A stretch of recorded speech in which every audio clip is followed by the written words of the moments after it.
eğer güneş yok olsa ne olurdu? Güneş ilk kaybolduğunda onu anlamayız. Neden? 150 milyon kilometre ötedeki güneşin ışığı bize 8 dakikada ulaşıyor. Yani şimdi gündüz vakti çıkalım. Şöyle kafamızı çevirip güneşe bakalım. O gördüğünüz güneş 8 dakika öncenin güneşi. Niye? Işık 8 dakika sonra ulaşıyor çünkü. Burayı anlatabildim mi? Çok önemli bir mesele. Gündüz çıktık, çevirdik kafamızı güneşe baktık. O gördüğün güneş, buyurun, 8 dakika öncenin güneşi. O yüzden güneş yok olur olmaz biz onu anlayamazdık. 8 dakika sonra anlayacaktık. Düşünün tam öğlen vakti 8 dakika sonra bir anda karanlık olacak.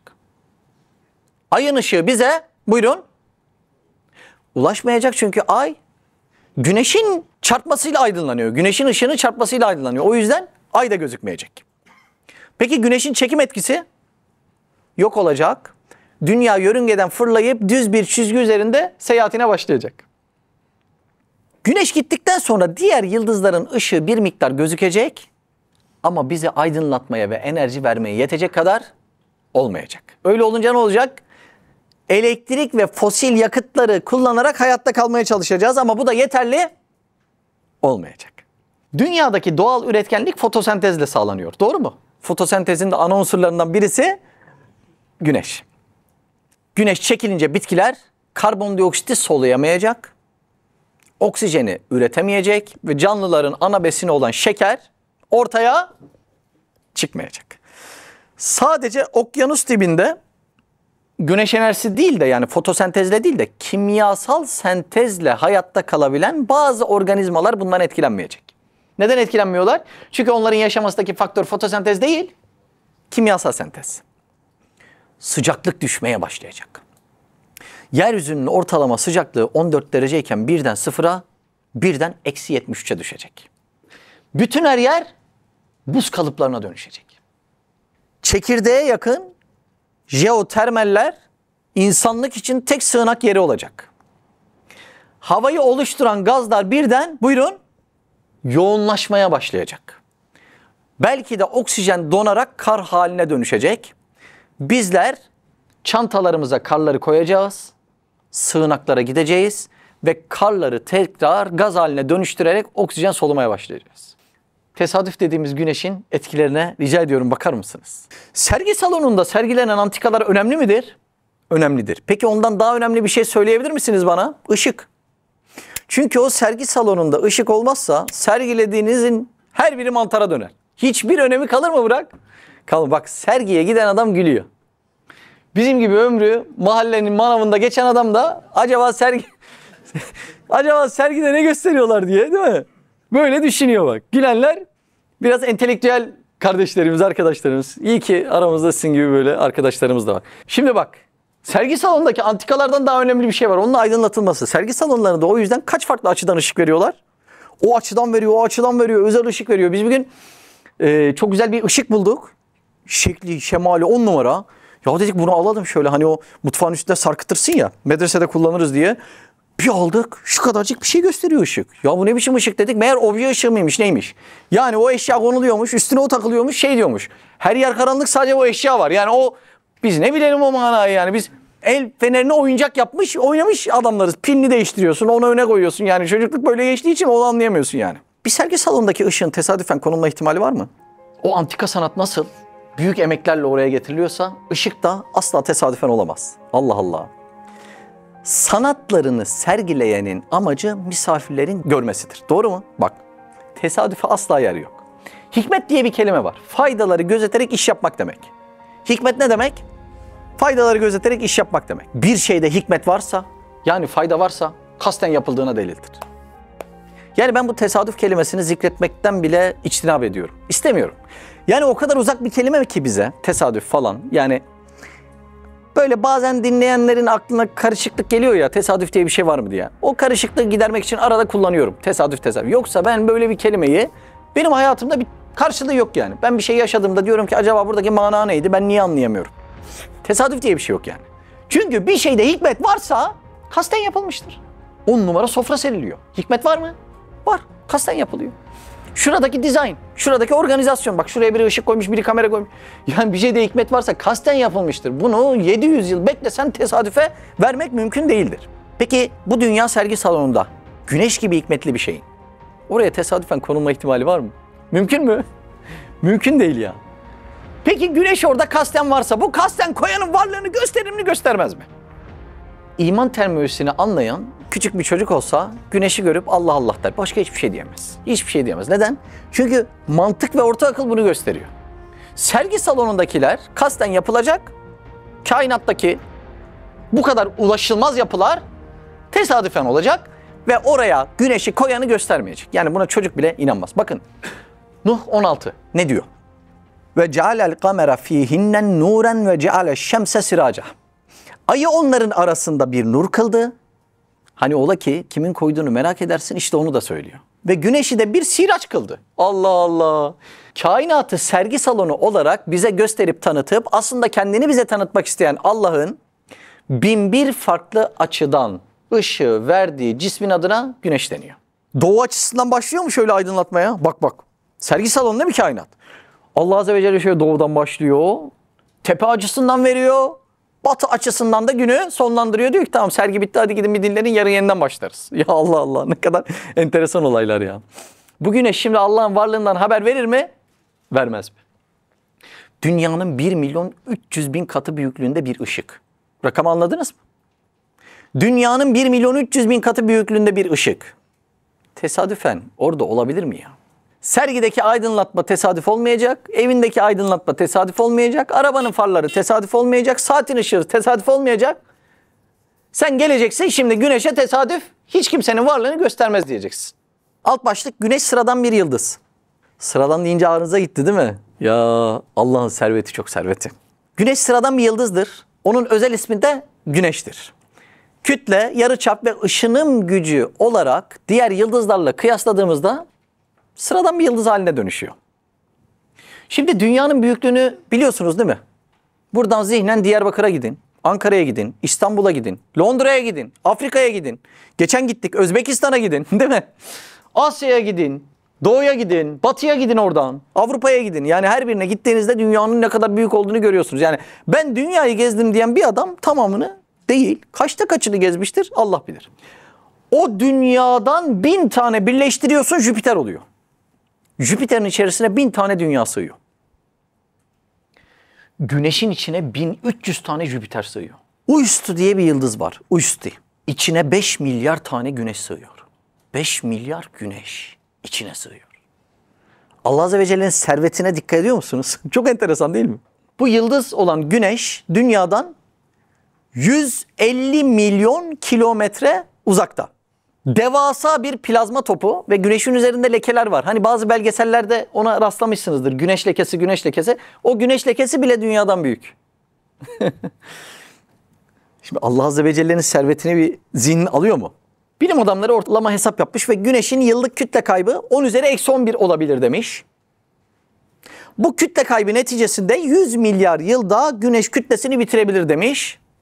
Ama bununla birlikte ekliyorlar. Allahu alem diyorlar. Dünyanın ömrü varsa yoksa 100 yıl diyorlar.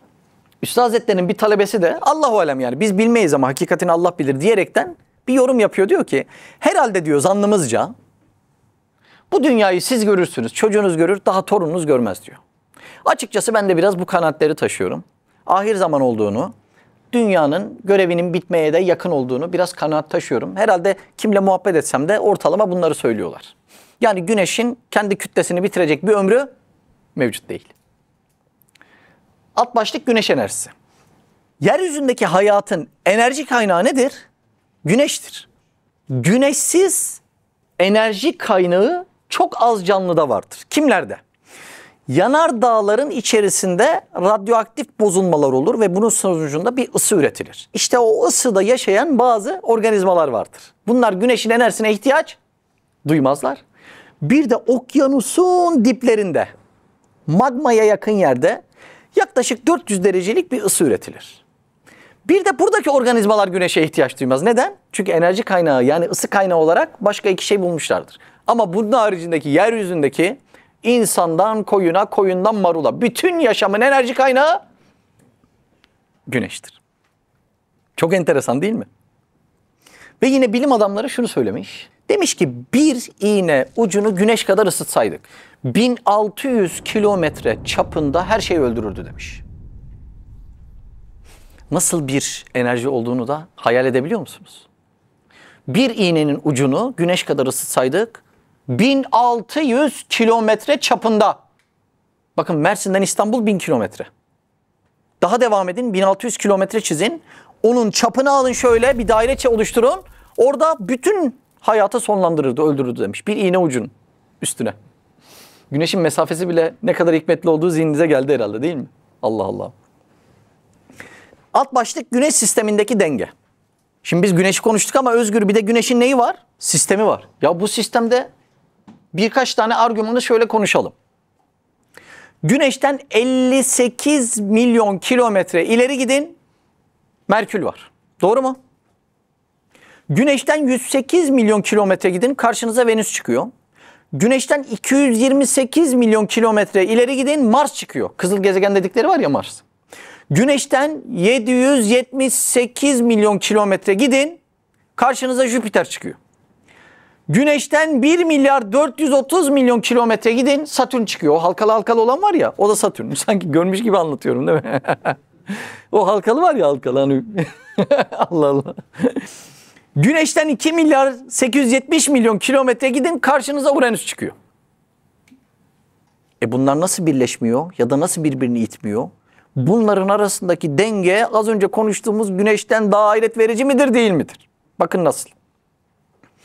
Şimdi kütle çekim var değil mi? Yani gezegenlerin her birisinde olan ağırlıktan dolayı gezegenler birbirini ne yapıyor? Çekiyor. Bir de etraflarında döndüklerinde, o Luna Park'ta salıncağa binerdik ya. Salıncağa döndükçe ne olurdu? Böyle bir iterdi değil mi kendisini? Merkez kaç kuvveti. Döndüklerinden dolayı merkez kaç oluşuyor? Kütlelerinden dolayı kütle çekim oluşuyor. Ve aralarında milimetrik denge oluşuyor. Sadece Samanyolu galaksisinde 400 milyar yıldız var. Tespihi çevirirken elimizden düşürüyoruz ha. Öyle mi?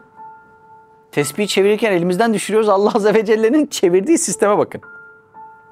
Eğer şu dönüş daha yavaş olsaydı güneş gezegenleri yutacaktı. Daha hızlı olsaydı bilye gibi sağ tarafa atacak, her tarafa atacaktı. Hassas ve mükemmel bir denge kuruluyor ve bu denge her gezegen için ayrı ayrı kuruluyor. Her birisinin güneşe olan uzaklıkları aynı mı? Farklı. Her birisinin kütlesi aynı mı? O da farklı. Her birisinin dönüş hızı ayrı mı? O da farklı. Ya 10 tane bilye atınca istediği yere gitmeyen insanlarız. Doğru mu? Şu sisteme tesadüf diyoruz. Ayıp ya. Bu tesadüf var ya, yani çok cahillik örtücü bir şey yani. Bir şeyin hikmetini anlama, tesadüfte kapat üstünü gitsin. Çok enteresan ya. Her birisine kütlesine göre ayrı dönüş hızı ve mesafesini belirleyen kimdir? Soruyorum size.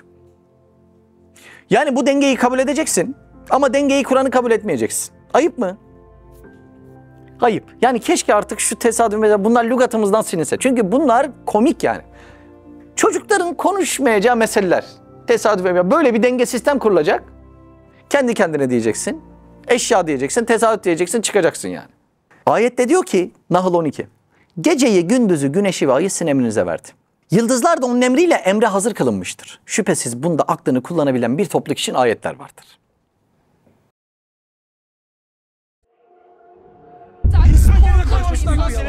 Kalabalığın içinde eğitilmiş, kakılmış İspanyol bir evlatsın lan sen!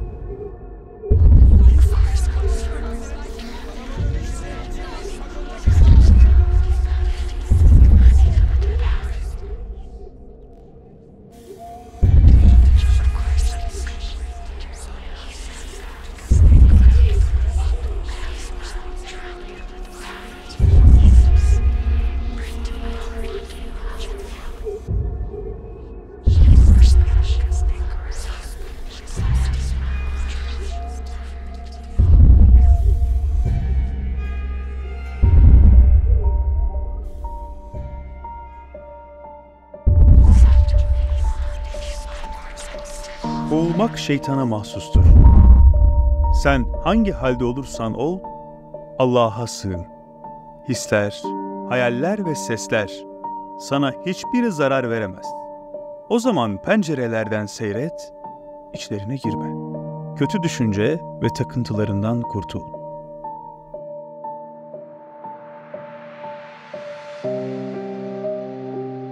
Mehmet Yıldız'ın kaleminden Vesvesan kitabı sizlerle. mybedesten.com'dan sipariş verebilirsiniz. Gezegenler bile bir aradayken, tek olduğunu düşünüyorsan koskoca evrende, bu kanal tam sana göre.